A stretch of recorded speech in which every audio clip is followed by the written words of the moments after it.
دنیا کی جو سب سے ظالم ترین رجیم ہے وہ کہتے ہیں اسرائیل ہے۔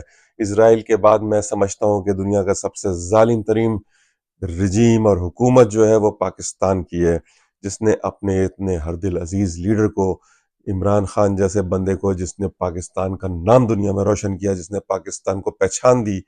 پاکستان کو لوگ جانتے ہیں عمران خان کی وجہ سے ہیں، اور اس بندے نے جس نے کہ کرکٹ سے لے کر کے شوکت خانم، نمل، القادر یونیورسٹی، کیا کچھ پاکستان کے لیے نہیں کیا ہے۔ اتنا کچھ کرنے کے باوجود پاکستان میں اس کے ساتھ جو سلوک اس رجیم نے کیا ہے وہ بہت ہی افسوسناک ہے۔ کوئی ایک بندہ آپ مجھے بتا دیں پاکستان کے اندر جس نے عمران خان سے زیادہ کچھ پاکستان کے لیے کیا ہو۔ عبدالقدیر خان نے کیا تھا، جس نے پاکستان کو ایٹم بم دیا۔ اس کے بعد اگر دنیا میں کوئی بھی سب سے زیادہ کام جس نے کیا ہے نا، وہ عمران خان ہے۔ عمران خان نے وہ کام کیے ہیں جو آج تک کسی نے نہیں کیا، اور اس وقت وہ کام کیے ہیں جب وہ حکومت میں بھی نہیں تھا۔ اس کے باوجود اس کو جیل میں رکھنا، اس کو تکلیفیں دینا، اس کی ایک آنکھ ضائع کرا دی، اس کو پتہ نہیں کیا کیا زہر دے رہے ہیں جو کہ آگے چل کے کیا کیا ڈیمیجز ہوں گے اس کو۔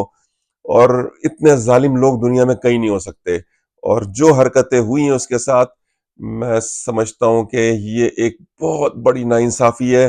اس کا صلہ ضرور ملے گا، اور جو اس میں ملوث ہیں ان کو اللہ بھی نہیں چھوڑے گا، اور انشاءاللہ تعالی ہم اپنی آنکھوں سے ان کی سزا دیکھیں گے، کیونکہ جو ظلم بربریت اس وقت ہوئی ہے اس کو عمران خان کی جیل کو اب ایک بہت ہی نارمل چیز بنا دیا گیا ہے۔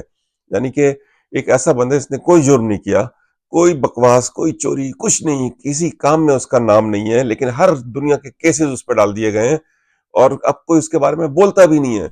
یعنی کہ لوگ سب لسی پی کے، ستو پی کے سو گئے ہیں، کسی کو کوئی فکر نہیں ہے۔ ایک اتنا عظیم شخص، دنیا کا مانا ہوا اسٹیٹس مین، اتنا زبردست بندہ، اتنا بہترین دماغ، جس کو آپ نے بند کر دیا ہے جیلوں میں، اس کو سڑا رہے ہیں آپ، اور لوگوں کو دیکھیں کہ لوگ بھی خاموش بیٹھے ہوئے ہیں۔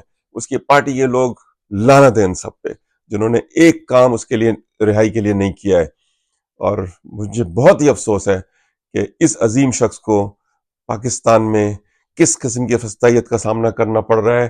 اس کا مطلب یہ کہ پاکستان جو ہے ڈیزرو ہی نہیں کرتا ہے عمران خان جیسے لوگوں کو، یہاں پر وہی نواز شریف، وہی زرداری، وہی مریم نواز، وہی بلاول، وہی چور چکے، ڈاکو، بدماش، جنہوں نے ملک کو لوٹا، جو کہ جیل جانے والے تھے، ان کو وزیر اعظم بنا دیا گیا ہے۔ اور جو جوتے پالش کرنے والے سارے کے سارے غلام، سارے کے سارے لیٹے ہوئے لوگ، یہی مسلط رہیں گے پاکستان پہ۔ اللہ خیر کرے پاکستان کی۔